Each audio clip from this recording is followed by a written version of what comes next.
الله ليذهب عنكم الرجس أهل البيت ويطهركم تطهيرا.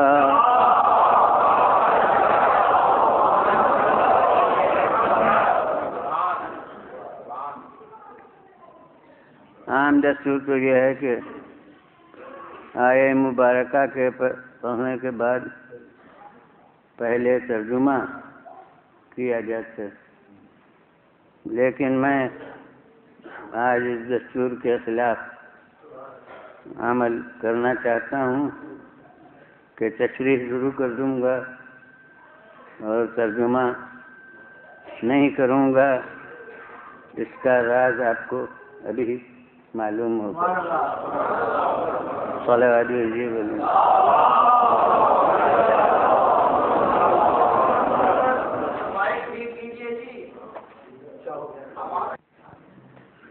بفیض مجالس مومنین کو جو عربی دان نہیں ہیں، یہ بات یاد ہوگی، اتنی دفعہ سنی ہوگی کہ انما جو شروع میں ہے یہ کلمہ قصر ہے.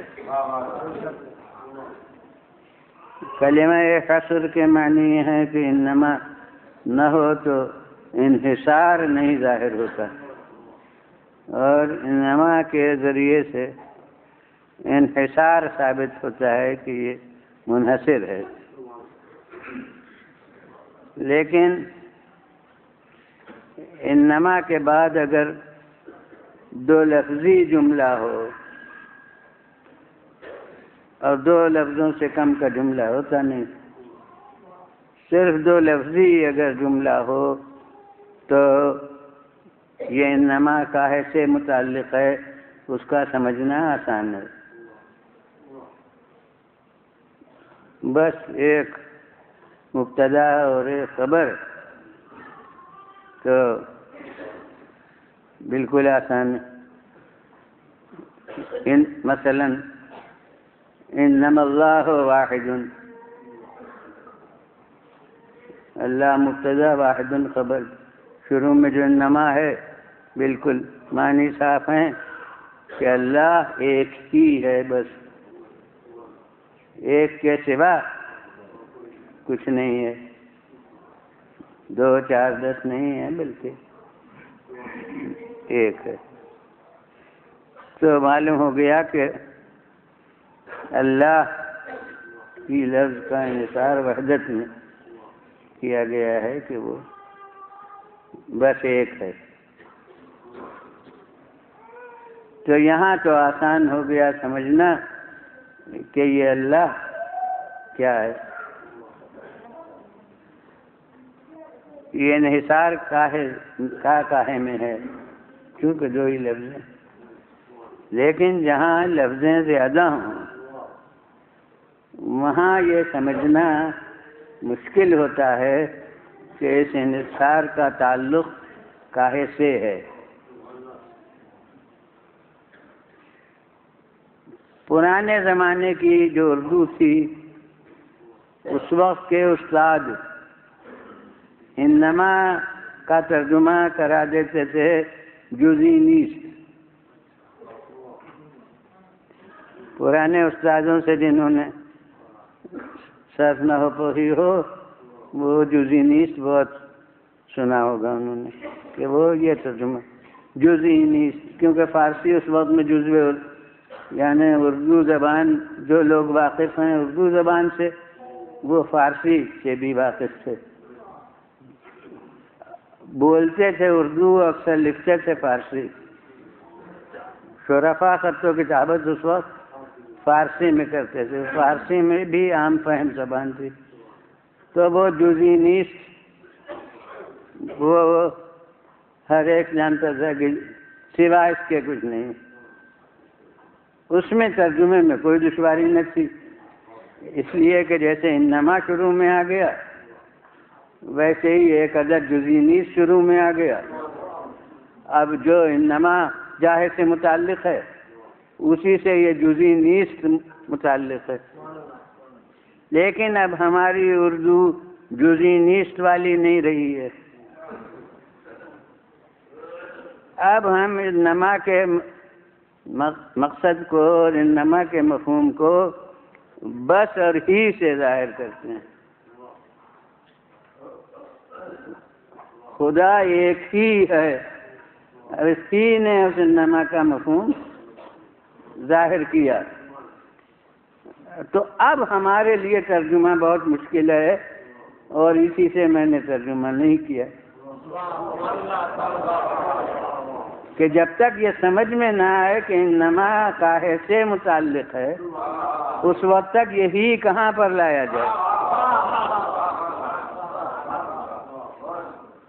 اب یہاں اس ایک جملے میں انما یرید اللہ لیذھب عنکم الرجس اہل البیت، اب واو کے ذریعے سے وہ بات کا ٹکڑا اس کا جز بنا ہے، ورنہ اصل جملہ یہاں تک آیا ہے.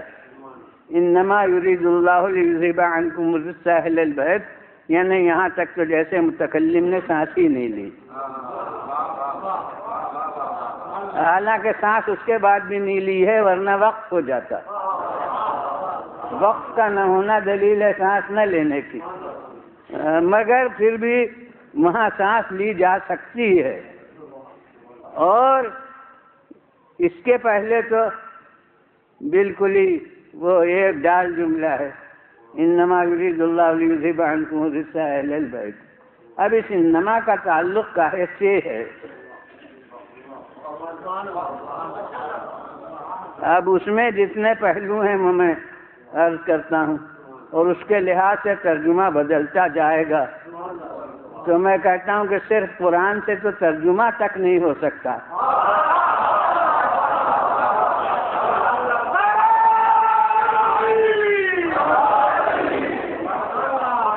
صلوات بھیجیے ویلندا.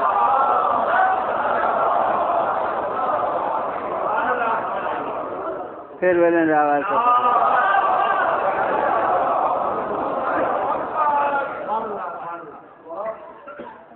اب جو پہلو ہیں میں عرض کرتا ہوں کہ پہلے یریدو فعل ہے،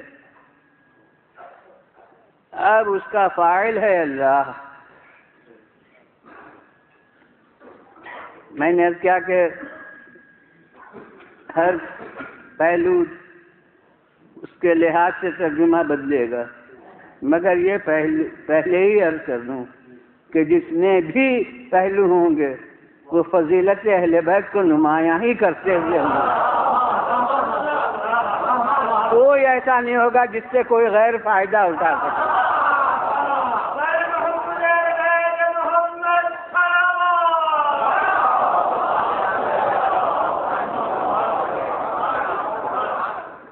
اگر کسی غیر کی دراندازی کا موقع ہوتا تو اللہ کا انما کا حصار کمزور نہ ثابت ہوتا.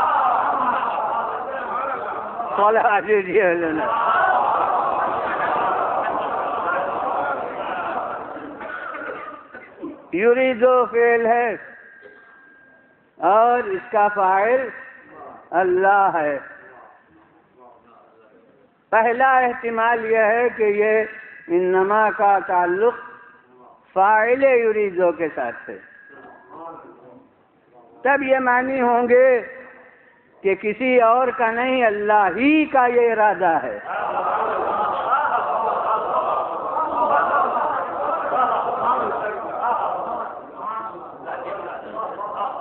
اور چونکہ ارادے کی قوت و اعتبار قوت مرید ہوتی ہے، جیسی ارادہ کرنے والے کی طاقت ہوگی اتنے ہی اس کے ارادے کی طاقت ہوگی. تو کسی اور کا نہیں، اللہ کا ارادہ ہے. صلوات بھیجیے ویلندا.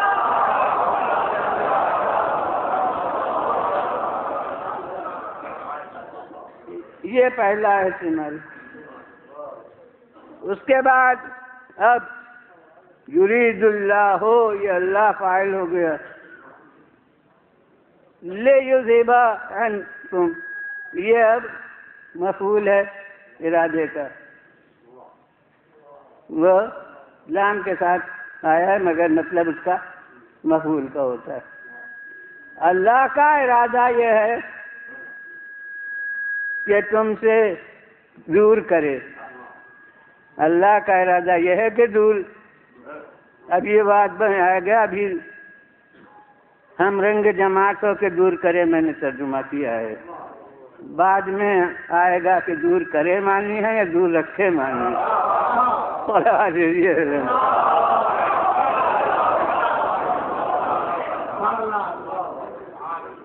تو اللہ کا ارادہ ہے کہ دور کرے یا دور رکھے، وہ بعد میں فیصلہ ہوگا. اب وہ فاعل ہوا، یہ مفعول ہوا، تو ہو سکتا ہے کہ اس انما کا تعلق مفعول ارادہ سے ہو. تب یہ معنی ہوں گے کہ اللہ کا ارادہ بس یہی ہے. ابھی وہاں سے کھسک کے یہاں آیا. اللہ کا ارادہ بس یہی ہے، اور چونکہ بغیر ارادے خدا کوئی چیز ہوتی نہیں، تو جب ارادہ اللہ کا بس یہی ہے تو اس کے سوا ہوگا کیا؟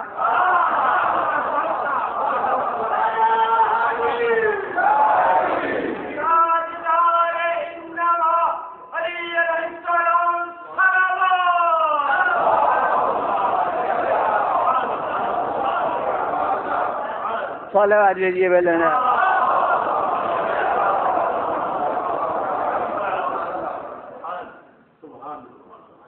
یہ دوسرا احتمال ہو گیا. تیسرا احتمال یہ، اب یہاں پھر تھوڑی سی عربی گرامر پڑھنے کی ضرورت ہے کہ اب مفعول ارادہ جو تھا وہ بھی ایک فعل ہے، یذیبہ، دور کرے یا دور رکھے، یہ بھی ایک فعل ہے. اب اس کا فاعل اللہ ہے، جو یریدو کا فاعل تھا وہی یذیبہ کا فاعل ہے. اب اس کے بعد اس کا متعلق ہے عنکم، تم سے،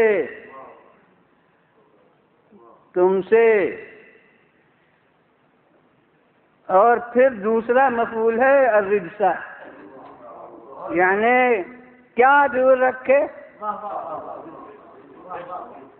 نجاست، گناہ، آلائش، جو ترجمہ چاہے کر لیجیے رجس کا، جو جسے پسند.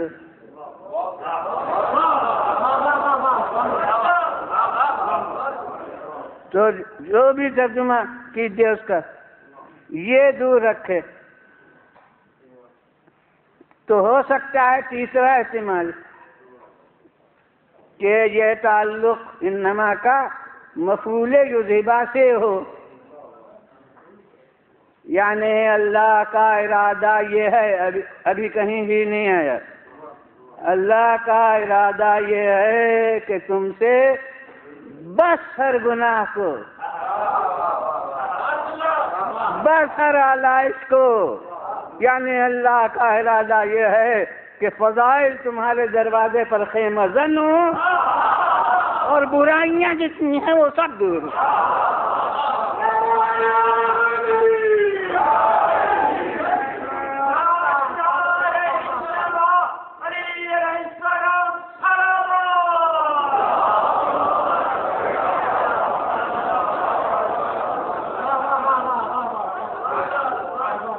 صلوات لیجیے بلنا.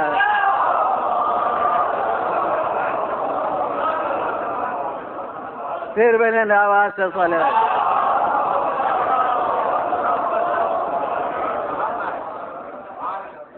بس اب چوتھا احتمال یہ ہے کہ عنکم کا جو مجرور ہے کم، اور جس کی تشریح ہے اہل البیت، یعنی وہی اہل بیت ہیں جن سے کہا گیا تم، جو تم ہیں وہ اہل البیت ہیں، جو اہل البیت ہیں وہ تم ہیں. تو یہ کم، اور کتنا قریب ہے ترجمہ، کم یعنی تم. شاید بعض لوگ تو تلفظ کم کا تم کرتے ہوں گے، خصوصاً بچے. تو کم کا ترجمہ تم، اور وہ کون؟ اہل البیت. اے اہل بیت، یہ پکار کے جنہیں کہا انہیں کو کم کہا گیا کہ تم سے، تو اب انما کا تعلق اس کم سے ہو جو اہل البیت ہیں، تب معنی کیا ہوں گے؟ معنی یہ ہوں گے کہ اللہ کا ارادہ یہ ہے کہ ہر گناہ کو، ہر نجاست کو دور رکھے، بس تم سے ہے اہل بیت، تب دلیل ہوگی انحصار عصمت کی نفس۔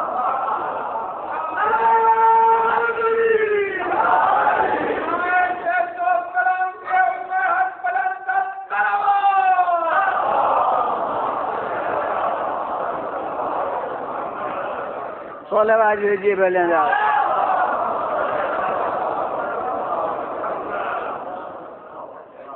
تو اب جناب والا فرض کیجئے کہ اب تفسیر چھپ رہی ہے میری ہے اور اس میں ترجمہ بھی لازمی ہے، تو اب کچھ نہ کچھ تو ترجمہ وہاں میں کروں گا ان میں سے کسی ایک کو لے کے، لیکن جب اصل میں تصریح مد نظر ہو اور اتنے پہلو ہوں تو ترجمہ آدمی کرے تو کیا کرے؟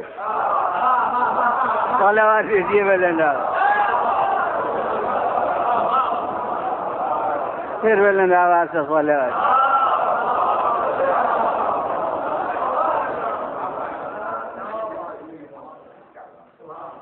اب اس انما میں اتنے پہلو ہیں اور یہ گرامر سے متعلق بات، اور تعجب ہے کہ بڑے بڑے علماء اسلام جنہوں نے تفسیریں لکھی ہیں اور بعض تفسیریں پوری شروع سے آخر تک گرامر سے بھری ہوئی ہیں، جیسے کشاف، تفسیر کشاف زمخشری، اس کی ساخت ہی یہی ہے کہ اس میں بس ترکیب نحوی اور قواعد لغت اور یہ سب یہ گرامر کی بحثیں ہوتی ہیں، لفظی بحثیں قرآن کے الفاظ سے کی تحقیقات سے متعلق، تو کشاف زمخشری اس کے حواشی ہیں، اس کی شرح ہیں، مگر یہ بحث ان میں سے کسی نے نہ لکھی، اس انما کو چھوڑ گئے، اس لیے کہ کوئی بات تو اپنے مطلب کی ہے ہی نہیں، تو بحث کر کے کیا کریں؟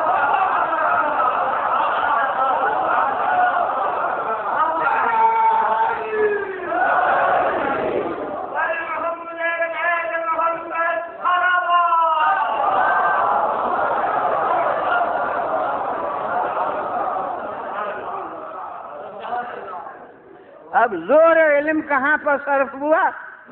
یذہبا کے معنی میں، وہی جو میں نے اشارتاً اختلاف ترجمہ کو کہا، ظاہر کیا کہ اللہ کا ارادہ یہ ہے کہ تم سے اہل بیت برائی کو، گناہ کو، نجاست کو دور کرے، کیا یہ معنی ہے؟ یذہبا کے دور کرے، ذہبا کے معنی گیا اور اذہبا لے گیا یعنی دور کیا، تو یذہبا کے معنی دور کرے، تو معلوم ہے کچھ تو ہے، کچھ ہے تو جسے اللہ کا ارادہ ہے کہ دور کرے، تو کچھ ہے، ہونا تو ثابت ہو گیا، معلوم ہو گیا کہ دلچسپی کچھ ہونے سے ہے۔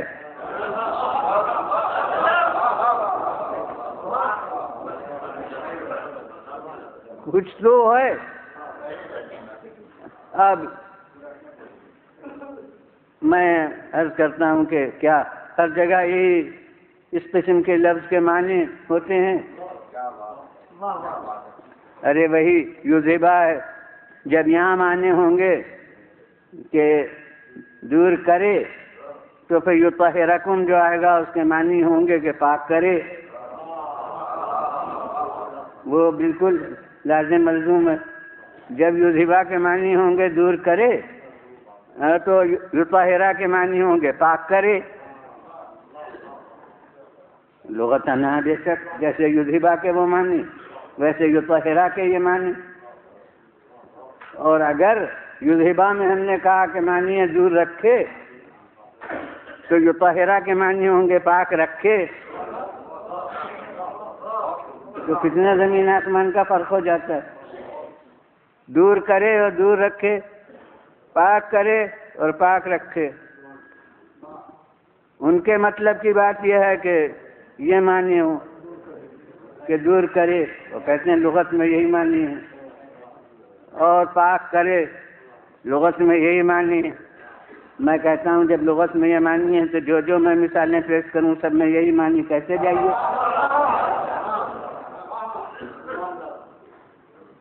تو جناب اب میں مثالیں پیش کرتا ہوں۔ وَالسَّمَاءَ رَفَعَهَا وَوَضَعَ الْمِيزَانَ، سورہ رحمان میں وَالسَّمَاءَ رَفَعَهَا، کیا ترجمہ کروں؟ میں نظر سے پوچھنا کہ آسمان اس نے اللہ نے اونچا کیا، یعنی جیسے آپ کا شامیانہ پہلے زمین پر بچھایا جاتا ہے، پھر بانسوں سے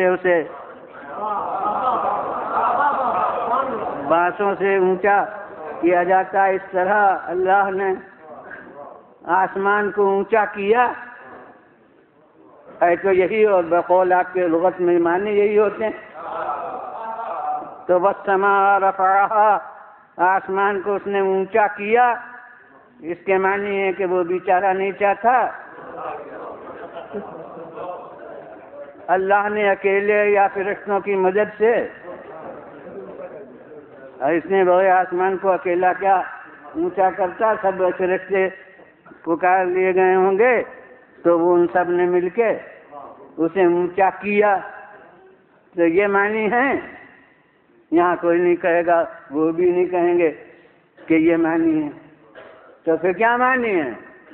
معنی یہ ہے کہ آسمان کو پیدا ہی کیا اونچا۔ تو جب یہ نظیر قرآنی موجود ہے تو آپ کیوں نہیں کہتے یطہرکم کے معنی کے پاک ہی پیدا کیا؟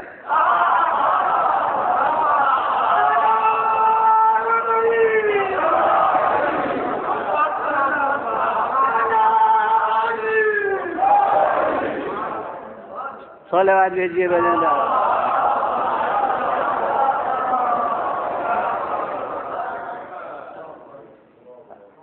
کہ یہ وہ رفع آ گیا، ایک یہ طاہرہ ہے، یہ باب تفعیل ہے، اور یہ آئیے باب تفعیل کی مثال آپ کی روزمرہ کی، کہ ہمارے یہاں چھوٹے کو خط لکھا جاتا ہے سلمکم اللہ، یہ سلمہ بھی وہی، طہرہ جو ہے وہی سلمہ ہے، یہ طہرکم جیسے وہی سلمکم ہے، سلمکم اللہ۔ ضرور، ارے اصل عربی کے لحاظ سے، لغت کے لحاظ سے جو چھوٹے کی قید ہے نہیں، مگر ذرا کسی بغیر کو لکھ کے خط دیکھ لیجئے کہ سلمکم اللہ، تو وہ آپ کو انتہائی گستاخ بے ادب کہتے ہیں، نگاہ لیجئے صاحبزادے نے ان کو سلمکم اللہ لکھا۔ ہمارے یہاں مخصوص چھوٹوں کے ساتھ ہو گیا ہے، عراق وغیرہ میں اکابر علماء کے نام کے ساتھ دام ذلوں کی طرح سلمہ اللہ لکھا جاتا ہے، مگر ہمارے یہاں خیر رواج ہے، اچھا چھوٹے ہی کو صحیح، وہ سلمکم اللہ لکھا، وہی ہے یطہرکم والی بات، سلمکم اللہ آپ کے نزدیک یعنی سالم کرے، تو یہ پھر اسی کو لکھا جائے جو بیمار ہو۔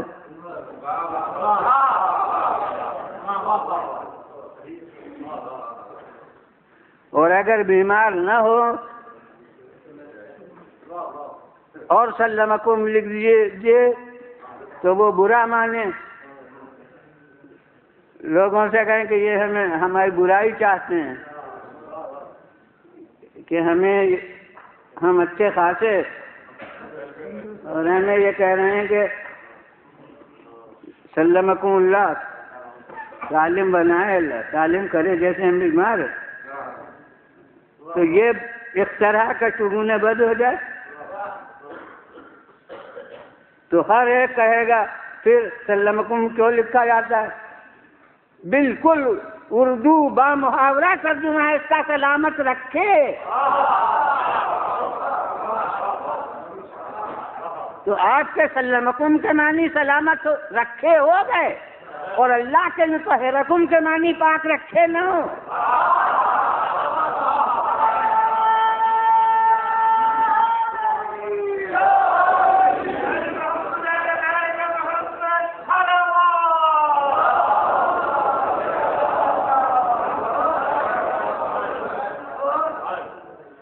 اور ایک مثال آپ کے روزمرہ کی، روزمرہ کیا انشاءاللہ نمازی لوگ وہ کم سے کم 10 دفعہ زبان کو جاری کرتے ہیں، یعنی نماز پنجگانہ سے کم عدد تو ہو ہی نہیں سکتا. یہ تو کم سے کم درجہ ہے امتیاز کا باغی سلطنت الہی اور غیر باغی میں.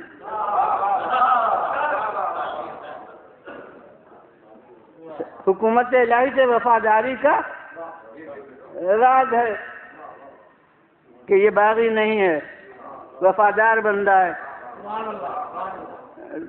ورنہ اس کا کوئی فائدہ نہیں ہے اپنی وفاداری کا ثبوت پیش کرنا. صلوات جی ویلے میں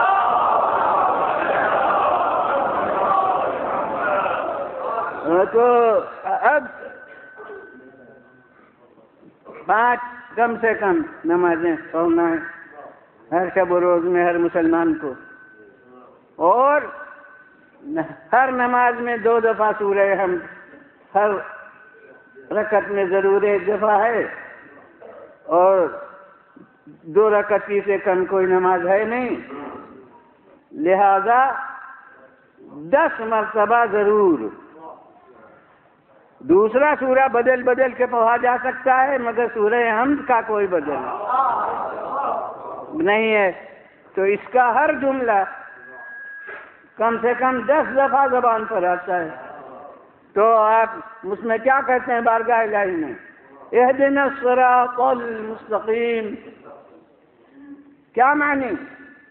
ہمیں سیدھے راستے کی ہدایت کر. تو یہ جملہ وہی کہے جو گمراہ ہو.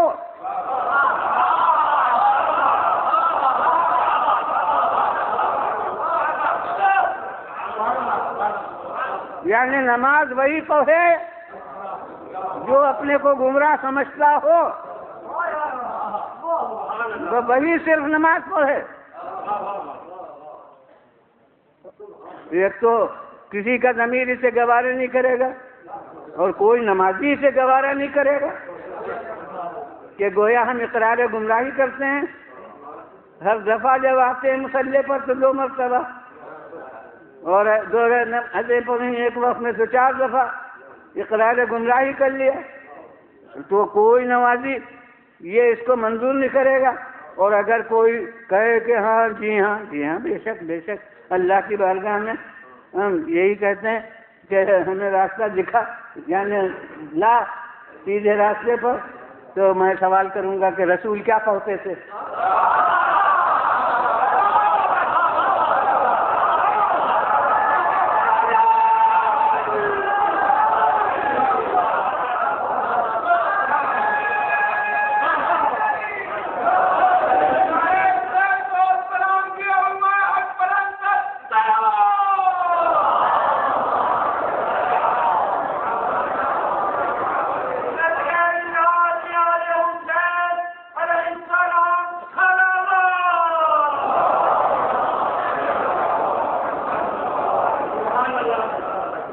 پھر میرے آواز کو بولے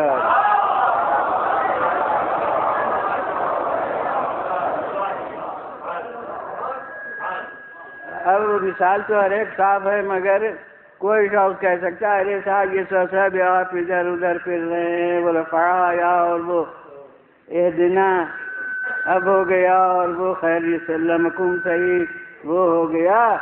یہ بات تو یطہرکم کی ہے. تو میں کبھی میدان گفتگو میں فریاد نہیں کرتا، کسی اور میدان کا کیا ذکر.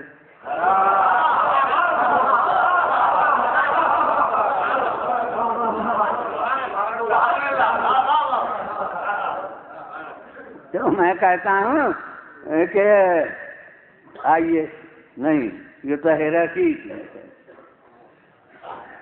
قرآن ہے، روایت نہیں ہے، حدیث نہیں ہے. ابراہیم اور اسماعیل سے خطاب کر کے کہا جا رہا ہے کہ طہرا بیتیا للطائفین والعاکفین والرکع السجود. طہرا وہی طہرکم والی لفظ ہے، اب نہیں ہے ادھر ادھر کی کوئی لفظ. طہرا تثنیہ کا صیغہ ہے، دو مخاطب ہیں ابراہیم اور اسماعیل. بتائیے کیا ترجمہ کروں؟ پاک کرو میرے گھر کو. تو تھی کوئی نجاست کعبے میں جہاں معمار اور مزدور بھی معصوم منتخب کیے گئے ہوں؟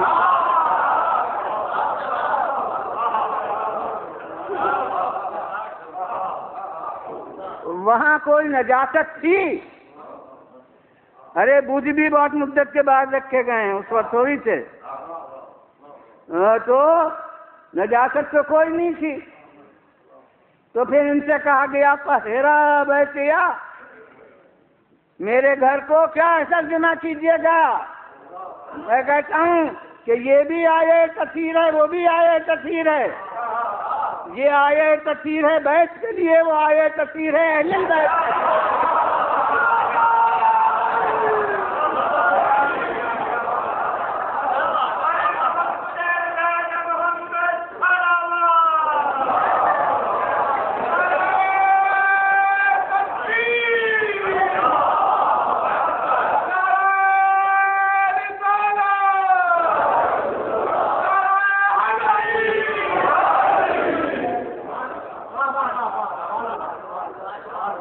اب جناب میرے سامنے تو بلا فاصلہ شاعر صاحب بیٹھے ہیں، تو مجھے کیوں نہیں یاد ہے شعری کوئی. میں کہتا ہوں کہ بس ایک سوال پر ٹھہرا ہے فیصلہ دل کا کہ بس طہرا کا آپ ترجمہ کر دیجیے، یہ طہرا کا میں ترجمہ کر.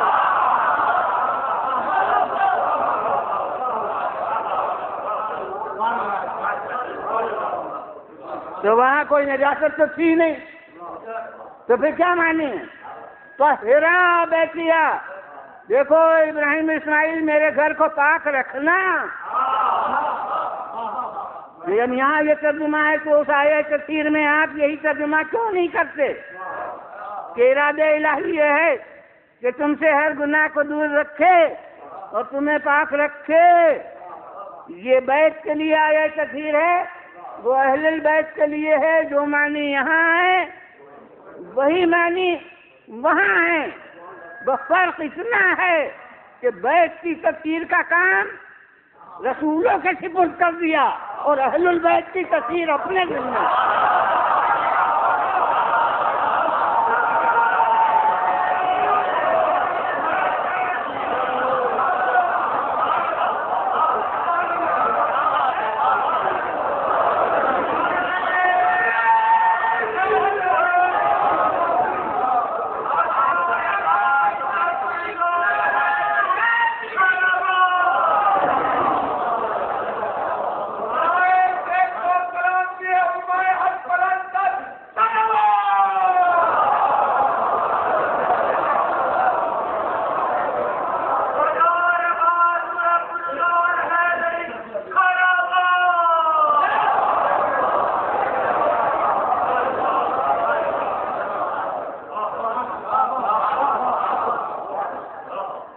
یہ تفسیر پیغمبروں کے ہاتھ سے اور وہ تفسیر اپنے ہاتھ سے، اور اسی لحاظ سے نتیجہ مختلف ہو گیا. بیت کی تفسیر پیغمبروں کے سپرد کر دی گئی تھی تو دنیا بتوں کی نجاست لانے پر قادر ہوئی.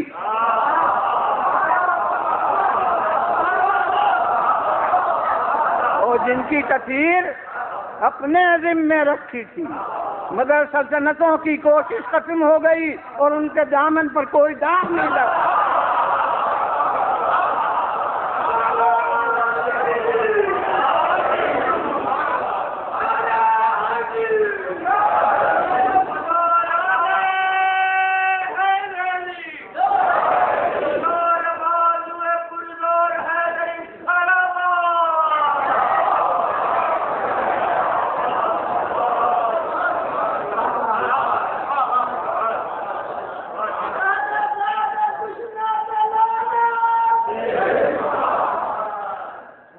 پھر بلند آواز سے صلوات۔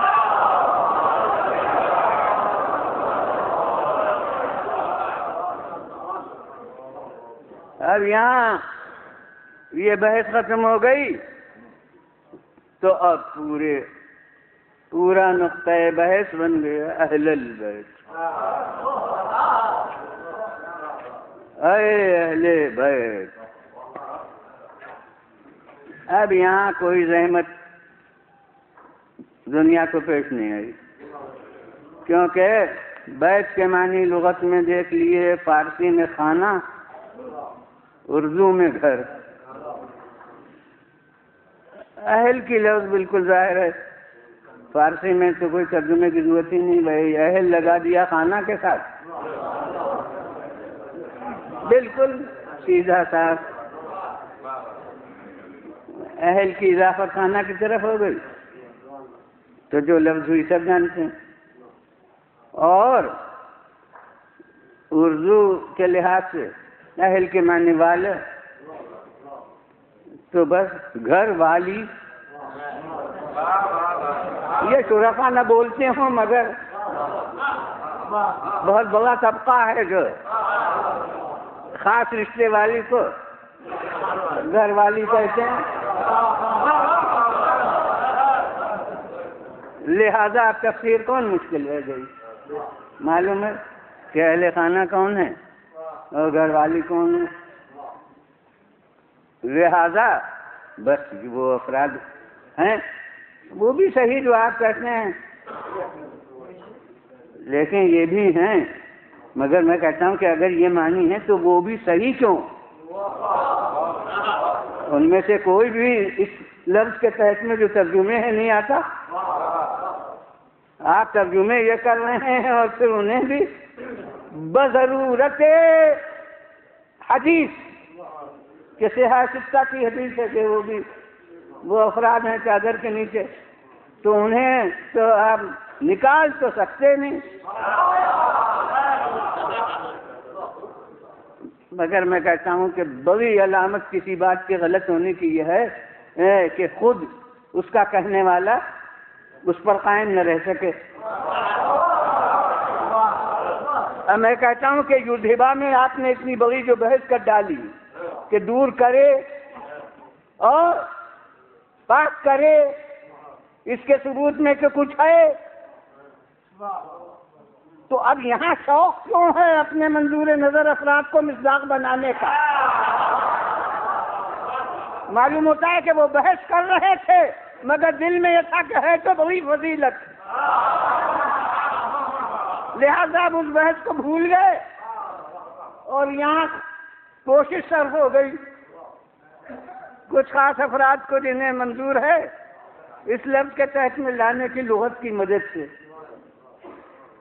مگر میں کہتا ہوں کہ پیغمبر اسلام صلی اللہ علیہ وسلم یہ ذرا سے بھی جو عربی نہ ہیں وہ جانتے ہوں گے، اور جو غیر عربی نہ ہیں وہ بھی تشریح کے بعد جان لیں گے کہ اہل البیت یہ دو لفظ نہیں ہیں، اہل و بیت یہ حقیقت میں تین لفظ ہیں، ایک ہے اہل اور ایک ہے بیت اور ایک یہ بیچ میں الف لام جو ہے ال۔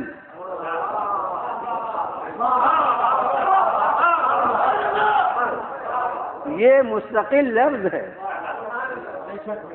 تو اہل کے معنی لغت میں آپ کو مل جائیں گے، بیت کے معنی لغت میں مل جائیں گے، مگر یہ اس ال کے معنی یہ الف لام کے معنی لغت میں نہیں ملیں گے۔ اب میں نظیر پیش کر کے عرض کروں گا کہ یہ الف لام کے کیا معنی ہوتے ہیں۔ یہ ال جو ہوتا ہے فرض حاضر کی طرف اشارے کے واسطے ہوتا ہے، کبھی استغراق کا ہوتا ہے سب کے معنی میں، الحمد سب تعریف، مگر جب سب نہیں ہے، سب گھر والے کیا مطلب، تو جب سب نہ ہو تو پھر عہد، عہد اس کا نام ہے، اشارے کے لیے ہوتا ہے فرض حاضر کی طرف۔ اب آپ سے جانی پہچانی مثال دے دوں، یوم کے معنی کوئی سا دن، اور الیوم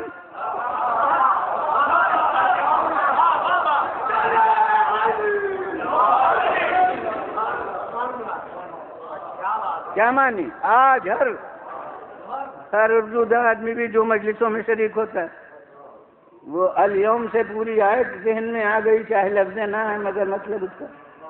تو الیوم یہ آج کہاں سے معنی پیدا ہوئے؟ اس لیے کہ یہ کہتا یہ سا دن، اشارے کے لیے فرض حاضر کی ضرورت، یہ سا دن.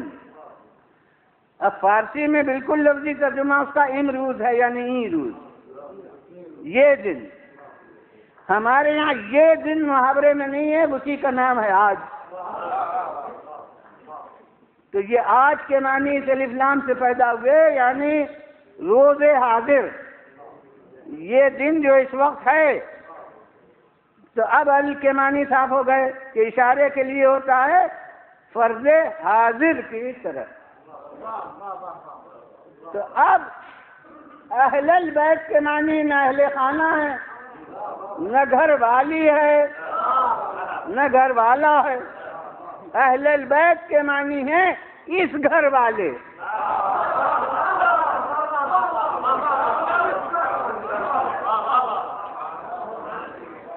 اس گھر والے. اب اشارہ لغت میں اس کے معنی کچھ ہوتے ہی نہیں. اشارے کا تعلق دیکھنے سے ہے کہ کاہے کی طرف اشارہ ہے. میں کہوں گا یہ صاحب کل میرے پاس تشریف لائے تھے، تو اب یہ صاحب جو نہ دیکھے کہ یہ کا اشارہ میں نے کدھر کیا اور کاغذ پر لفظ آئیں، تو وہ کچھ نہیں سمجھے گا کون سا. جو دیکھ رہا ہوگا کہ کدھر اشارہ کیا وہ سمجھے گا کہ کس کو کہا تھا. تو اشارے کی مدد سے اس میں اشارہ کے معنی معین ہوتے ہیں. یہ سا دن، تو البیت یہ سا گھر. جب تک اشارہ نہ دیکھیں سمجھ میں نہیں آئے گا. اور اشارے کا ایک خاصہ ہے.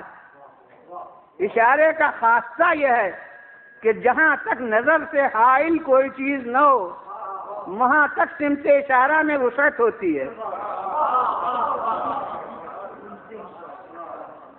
میں کہوں گا یہ تو اشارہ اس دیوار تک جائے گا. میں کہتا ہوں یہ تو اشارہ اس تخت کی طرف آتا ہے. یہ تخت جہاں نہ ہو وہاں کہوں تو زمین تک جائے گا. اور کہوں یہ تو یہ اشارہ چھت تک جائے گا. اور چھت نہ ہو تو فلک الافلاک تک جائے گا. آپ نے دیکھا کہ مقدار پیمانہ مسافت کا کوئی نہیں ہے. جہاں تک حائل نظر سے کوئی نہ ہو وہاں تک سمت اشارہ میں وسعت ہوتی ہے. پیغمبر خدا صلی اللہ علیہ وآلہ وسلم جب ہوتے تھے تو کسی گھر میں ہوتے تھے. ارے کسی آدمی کا گھر نہ صحیح خانہ خدا صحیح، کسی نہ کسی گھر میں ہوتے تھے. اگر کہیں آیت اترتی تو جس گھر میں اترتی اس کی چار دیواری میں منتشر ہو جاتی. لہذا پیغمبر خدا صلی اللہ علیہ وآلہ وسلم جب آیت اترنے والی تھی تو گھر کے اندر گھر بنایا.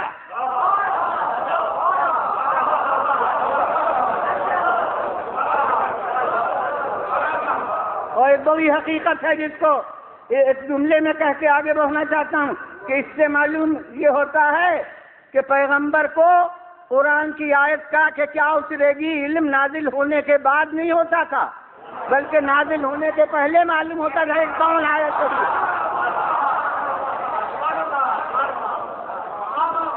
صلوات بھیجیے بولے نا.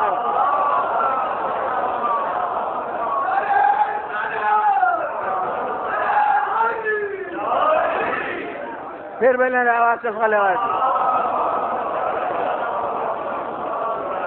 معلوم ہے کہ خالق کی آیت کیا اترے گی اور اس میں ایک حصار کھینچا ہے تو وہ حصار وہ لفظ میں کھینچے گا، میں عمل میں پہلے حصار کھینچ لوں۔ تو گھر میں گھر بنایا، گھر کا سنگ بنیاد بن کے چادر کے اندر خود لیتے،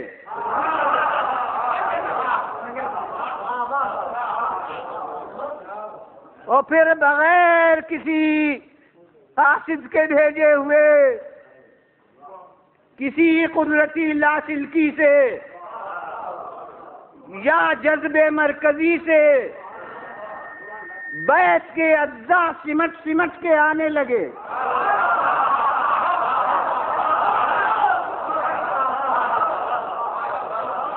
صلوات دیجیے بھلے اللہ۔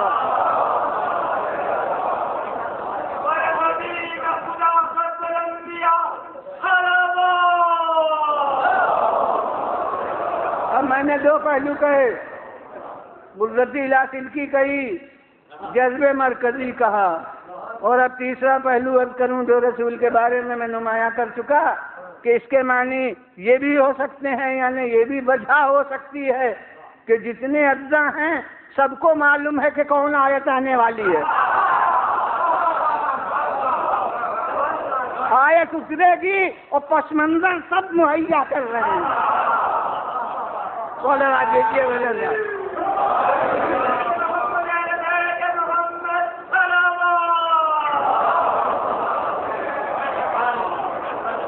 پھر بلند آواز سے صلوات۔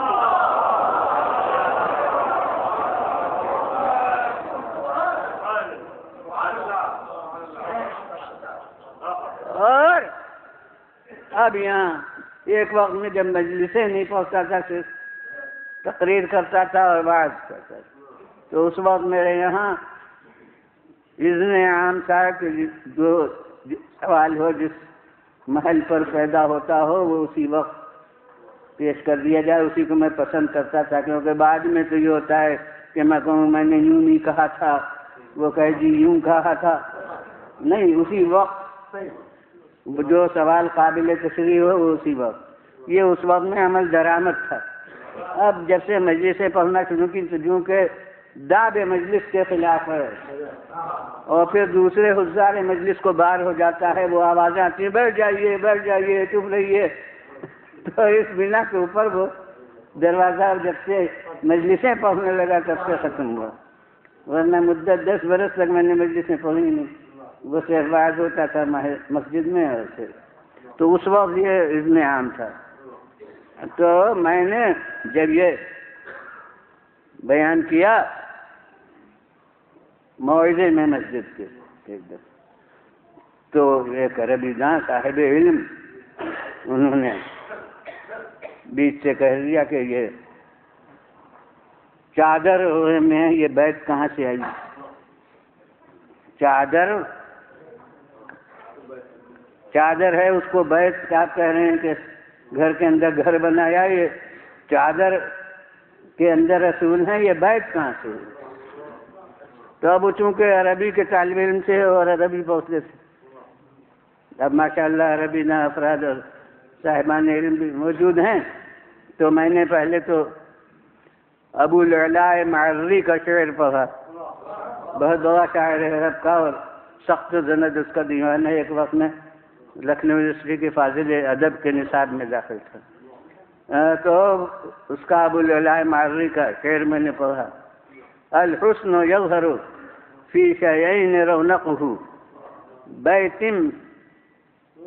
من الحسن او بیت من الشعر، الحسن یظہر فی شیئین رونقہ بیت من الشعر او بیت من الشعر، یہ شعر ہے ابو العلاء معرری کا۔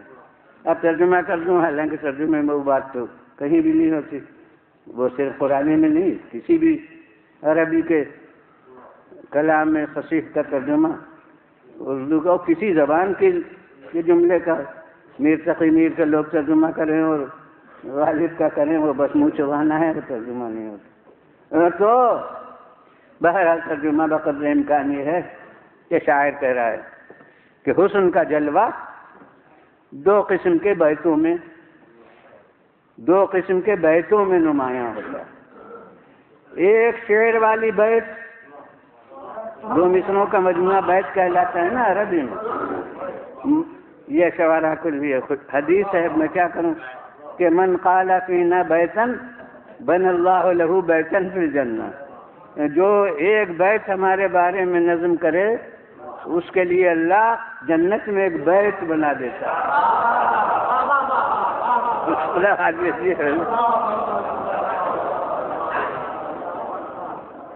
تو بیت من الشعر، حسن کا جلوہ دو بیتوں میں ظاہر ہوتا ہے۔ ایک شعر والی بیت، یعنی نظم میں جب ذکر حسن ہو تو پھر جلوہ حسن نمایاں ہوتا ہے، اور یا وہ اس زمانے میں تو اب آج کل بھی رسم ہو گئی، جو قدیم بات تھی وہ جو ہے کہ عموماً حسن میں دیہاتوں کا ذکر ترقی یافتہ ادب میں بہت وسع ہو گئی ہے کہ اب محل والیوں کا حسن نہیں ہوتا بلکہ دیہات والیوں کا حسن وہ مرکز مذہب بن گیا ہے۔ تو وہی عرب کا مزاجی وہی تھا۔ تو بیت من الشعر، حسن کا جلوہ دو چیزوں میں نمایاں ہوتا ہے، ایک شعر والا بیت اور ایک بالوں سے جو بیت بنتا ہے۔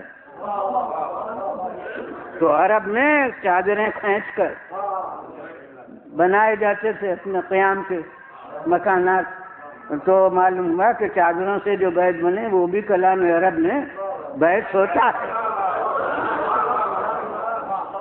اور دار نہیں ہے، بیتی ہے۔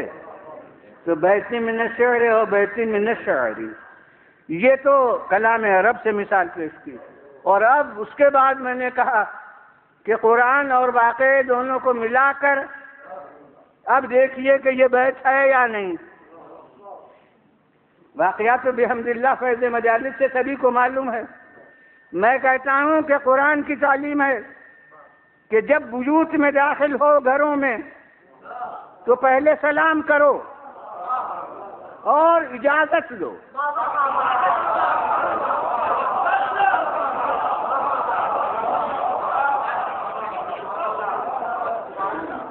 یہ تعلیم اسلامی ہے۔ اب اس پر ہمیشہ فرشتوں نے عمل کیا، یہاں تک کہ ملک الموت بوقت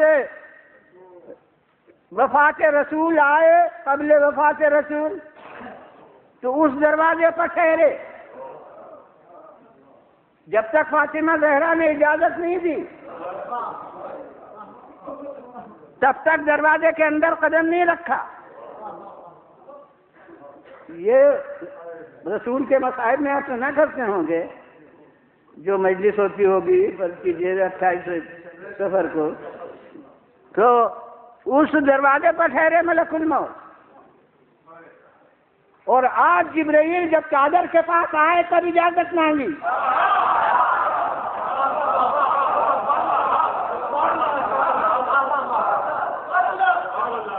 تبھی سلام کیا، تبھی اجازت مانگی۔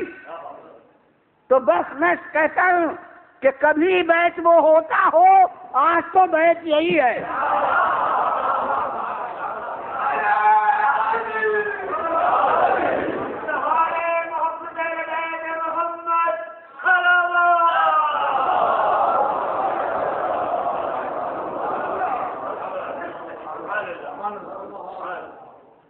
اور حالانکہ وہاں سے اجازت لے کر آئے تھے،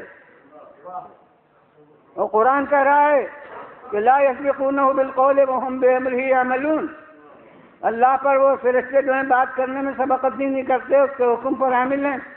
تو یہ اجازت مانگی یقیناً مقصد کے ناس قدرت تھے، اور یہ اللہ نے ان کے دل میں ڈالا کہ وہ اجازت طلب کریں، اور اللہ نے بھی بلا تکلف اجازت دے دی۔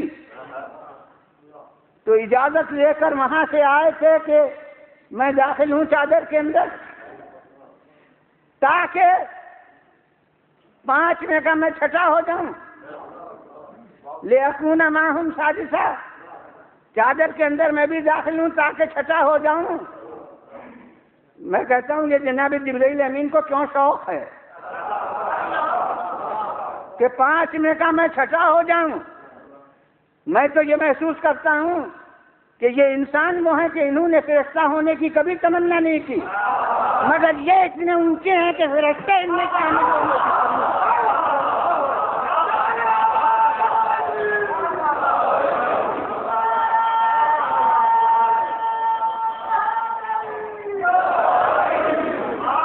دیجیے بھائی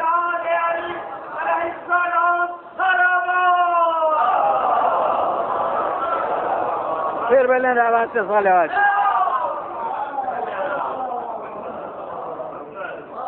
تو وہاں سے اجازت لے کر آئے تھے، مگر اب اس دنیا میں آ کے ان کی عملداری میں داخل ہو گئے، لہذا ان کے آئین شریعت پر عمل کرنے کے لیے اب ان سے اجازت مانگ رہے ہیں. اس وقت اجازت پہ اکتفا نہیں کرتے جو خدا سے لے لی تھی. اب جو یہاں صاحب مکان ہے، اب جو صاحب بیت ہے، اس سے سلام کر رہے ہیں کھڑے ہو کر، اور اب اس سے اجازت لے رہے ہیں کہ میں بھی داخل ہو جاؤں، اور اب ان کی اجازت سے داخل ہوتے ہیں. میں کہتا ہوں یہ اس سے اجازت لے کے کیوں آئے اور ان سے اب اجازت طلب کر کے کیوں داخل ہوئے؟ یہ بھی مقصد الہی کی تکمیل تھی، انما کی تفسیر کرنا تھی. ملک بھی اگر چادر کے باہر کھڑے ہو کے آیت پہنچتا تو پھر اشارہ 4 دیواری میں منتشر ہو جاتا.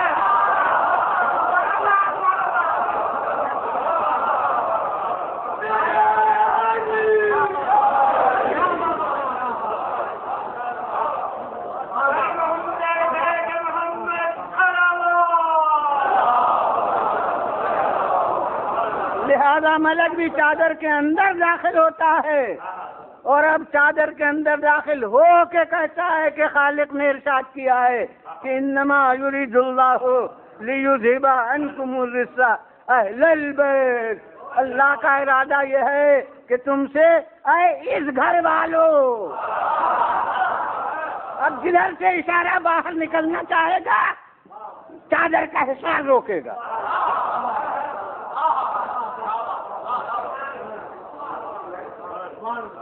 اور اب یہاں اس بحث کو پھر تازہ کرتا ہوں، وہ پاک کرے یا پاک رکھے.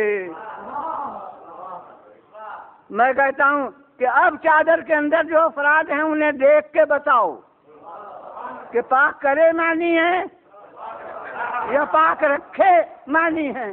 اور مسلمان سے کہوں گا کہ یہ غور سے دیکھ لینا کہ اس میں رسول اللہ بھی ہیں.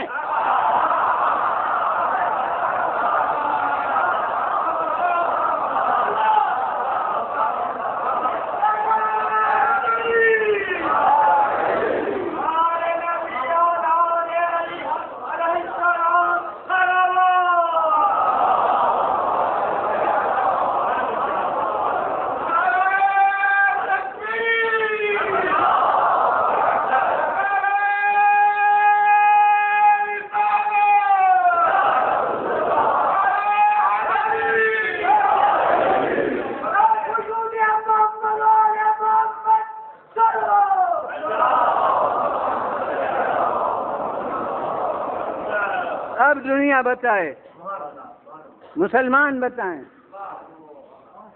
رسول اللہ کے ماننے والے بتائیں کہ اب معنی ہے پاک کرے یا پاک رکھے. جو معنی وہاں رسول کے لیے سمجھو وہی معنی میں ان افراد کے لیے چاہتا ہوں. ان کو میں رسول سے بہانا نہیں چاہتا ہوں. صلوات دیجیے بجن.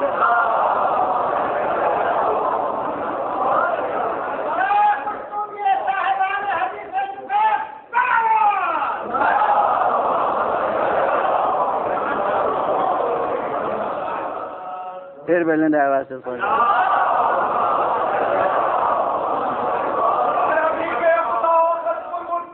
یہ تو میں نے مسلمانوں سے بلا تفریق فرقہ عقیدہ اسلامی کا دباؤ ڈال کر گویا جواب حاصل کیا. مگر اس بحث میں میری ہمت ہے کہ اگر غیر مسلم افراد ہوں تو ان سے بھی میں بحث کا تصفیہ کرا لوں گا کہ دور کرے معنی ہے یا دور رکھے معنی ہے۔ کوئی کہے قرآن کی آیت ہے غیر مسلم سے کیا مطلب؟ میں کہتا ہوں کہ لفظوں کی بحث میں مسلم اور غیر مسلم کا سوال نہیں۔ وقف نامے کی لفظیں ہوتی ہیں تو غیر مسلم جج بھی فیصلہ کرتا ہے، ضرورت نہیں ہے کہ واقف کا وہ ہم مذہب ہو۔ میں اس کے سامنے اپنا کیس پیش کروں گا کہ رسول نے یا خدا نے جس نے بھی ہو ان لوگوں سے یہ لفظیں عربی کی کہیں ہیں۔ اب آپ فیصلہ کیجئے کہ اس کے معنی ہیں دور کرے یا دور رکھے۔ میں غیر مسلم سے اس کا فیصلہ کرا سکتا ہوں۔ وہ کیوں کر وہ یوں کہ اس سے کہوں گا کہ آئیے دیکھیے یہ افراد ہیں، ان میں اگر سب بالغ ہوں تو معنی ہو سکتے ہیں دور کرے، اور اگر ان میں بچے بھی ہوں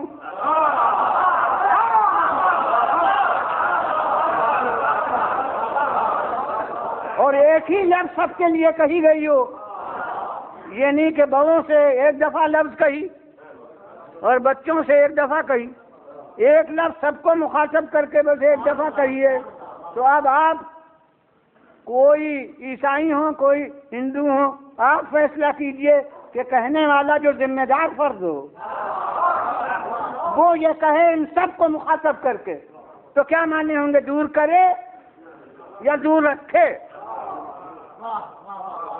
اب تو مجبور ہے ماننے پر، جبکہ ان میں بچے بھی ہیں جو گنہگار کسی مذہب کی زبان میں نہیں ہیں۔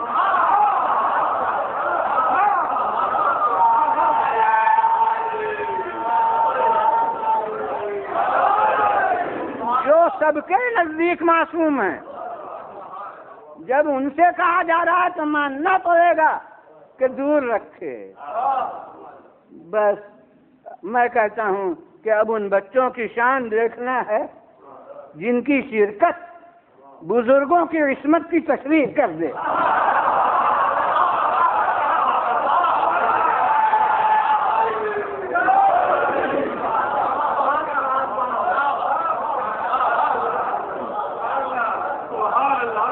مولا واجب جی بولنا پھر بلند آواز سے صلوات۔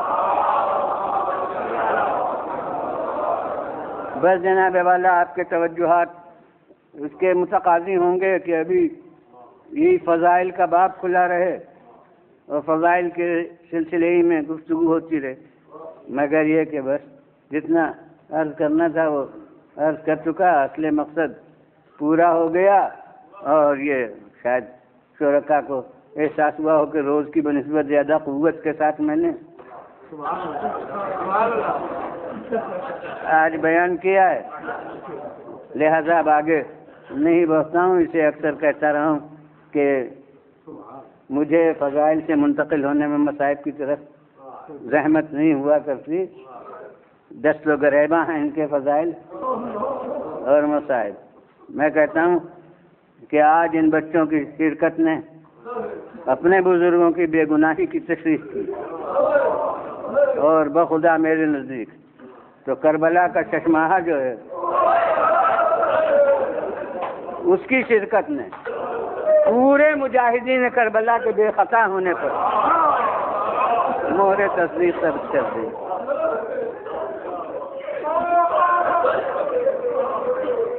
شروع کے مجاہدین کا نام نہیں لوں گا کیونکہ خطابت میں طول دینا نہیں ہے۔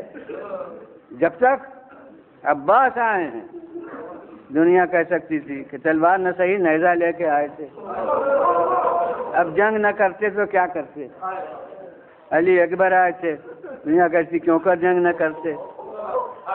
وہ فاتح خیبر کے خاندان کا شیر تلوار لے کے آیا، تو اب جنگ نہ کرتے تو کرتے کیا؟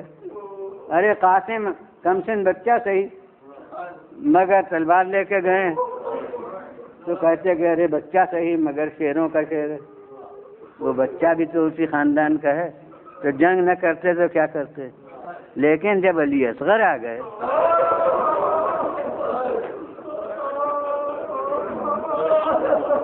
تو اب دنیا اپنے ظلم کی کوئی توجیہ نہیں کر سکتی، دنیا اپنے ظلم کی کوئی وجہ نہیں بیان کر سکتی۔ ارے یہ کون تلوار لے کے گئے، یہ کون نیزہ لے کے گئے؟ ان کے پاس بس ایک زبان بے زبانی ہے۔ اب جب ان پر تیر ستم رہا ہوا تو پتا چلا کہ جتنے تھے سب بے گناہ تھے،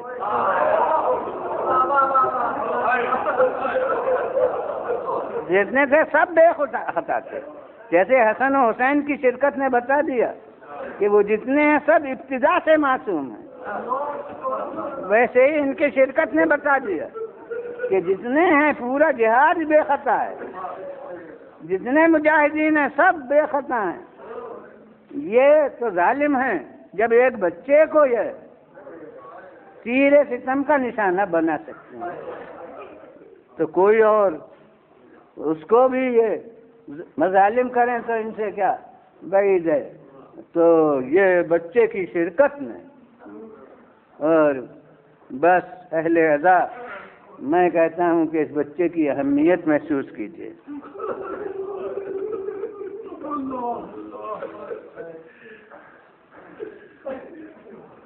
شہزادے کی عمر کیا؟ نام کا جز 6 ماہ، اس کے لیے الگ سے تلاش کرنے کی ضرورت نہیں، 6 مہینے شہزادے کی عمر۔ اور سفر امام کی مدت کتنی؟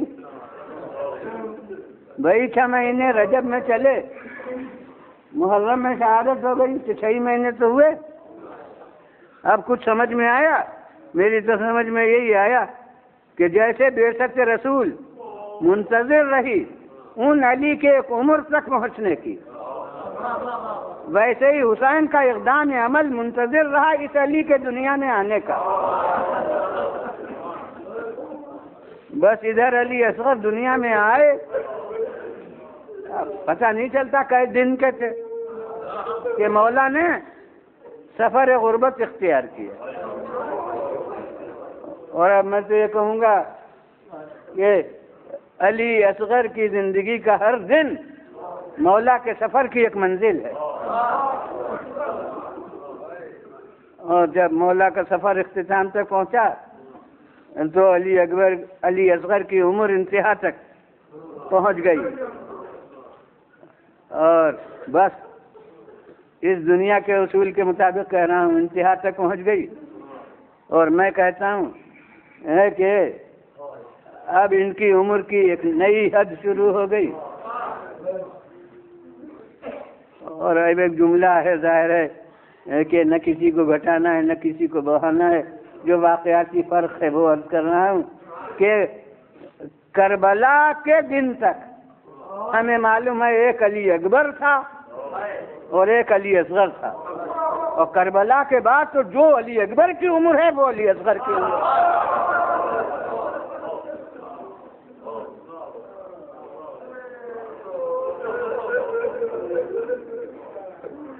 بس اہل عزا ایک مزید اہمیت بربنائے ترتیب کربلا، کہ ترتیب کربلا یہ تھی کہ اساتذہ پہلے چلے جائیں، عزیز بات کو جائیں، عزیزوں میں بھی دور کے عزیز پہلے چلے جائیں، علی اکبر بات کو رہیں، عباس بات کو رہیں۔ اس سے یہ سمجھ میں آتا ہے کہ جس سے شدت وقت کا مقابلہ زیادہ کرانا ہے اسے بات کے لیے رکھا ہے، اور جس کی قوت برداشت پر بھروسہ زیادہ ہے اسے بات کے لیے رکھا ہے۔ بس بارگاہ حسینی میں یاد کرنا ہے کہ عباس کے بھی بعد، یہ علی اکبر کے بھی بعد، یہ 6 مہینے کی جنگ، یہ شہزادہ علی اصغر، ویسے تو مولا نے اپنا بس پیش خیمہ رکھا، ان کے بعد بس خود مولا میدان میں گئے ہیں، اور بس اس شہادت کی ایک خصوصیت اور اسی پر ختم کہ ہمیں تاریخ کربلا میں تردد کا کوئی وقت نہیں ملتا. دیکھیے غم اور ہے، رنج اور ہے، صدمہ اور ہے، مگر جس کا نام تردد ہے ایک وقت بھی نہیں ملتا کہ جب کسی محل پر تردد ہوا ہو. مگر بس یہ ایک منزل ہے، سخت مصائب میں حل نہیں کر سکتے. مگر یہ تردد کا کون محل ہے؟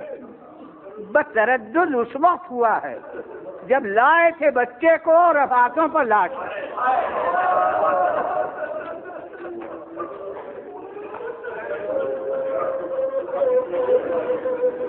تو ماشاءاللہ آپ سب عمل عاشور کے پابند ہوں گے.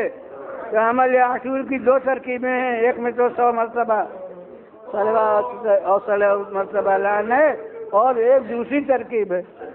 اس دوسری ترکیب میں کیا ہوتا ہے؟ 7 مرتبہ آگے بڑھتے ہیں، 7 مرتبہ پیچھے بڑھتے ہیں، اور زبان پر ہوتا ہے انا للہ و انا الیہ راجعون. حدیث میں نہیں ہے مگر علماء نے کہا ہے کہ یہ شبیہ ہے عمل حسین کی، اور وہ یہی منزل ہے تردد کی کہ جب علی اصغر کو لائے ہیں تیر کھانے کے بعد تو مولا چاہتے ہیں خیمے کے اندر جائیں، مگر پھر خیال ہوتا ہے کہ رباب سے کیا کہوں گا.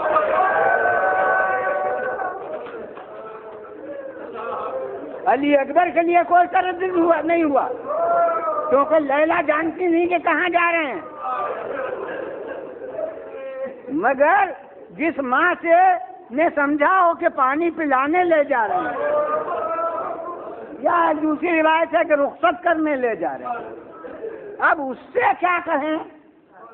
اب تردد ہے کہ کیا کہوں گا. تو جیسے ملت ابراہیمی میں یہ عدد بھی کچھ میراث بنا تھا کہ جے دفعہ حاجرہ نے صفا اور مروہ کے درمیان سعی کی تھی، وہی 7 مرتبہ مولا خیمے کی طرف بڑھے اور پھر پیچھے ہٹے. یہی ہدایت ہے اس عمل عاشور میں کہ 7 دفعہ آگے بڑھو، 7 دفعہ پیچھے ہٹو. یہی مولا کبھی چاہتے ہیں خیمے میں جائیں. اب جلالت حسین مانے، مگر کیا کہوں، اردو میں یہی لفظ ہے کہ چاہتے ہیں خیمے میں جائیں مگر جیسے ہمت نہیں ہوتی.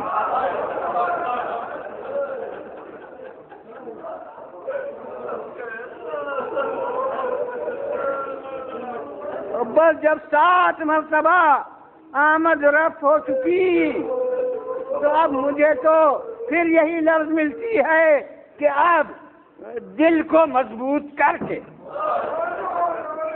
اور خیمے کے اندر قدم رکھا، اور اب کہا کچھ نہیں گیا. بس جس حال میں تھے علی اصغر گود میں رباب کو دے دیا، اور رباب نے چہرے پر نظر کی. خدا کی قسم یہ وہ ہیں جنہوں نے اس خاندان میں بہو ہونے کی عزت رکھی ہے کہ رباب نے معصوم کو گود میں لیا، اور جو کیفیت 1400 برس کے بعد میں محسوس کر رہا ہوں، رباب نے بھی اسے محسوس کر لیا کہ مولا جیسے مجھ سے شرمندہ ہیں. تو ایک جملہ کہا ہے تو آج آپ اس کیفیت کا اندازہ کیجئے. ایک جملہ کہا ہے جو مرثیہ بھی ہے اور گویا حسین کی طرف سے عذر خواہی بھی ہے.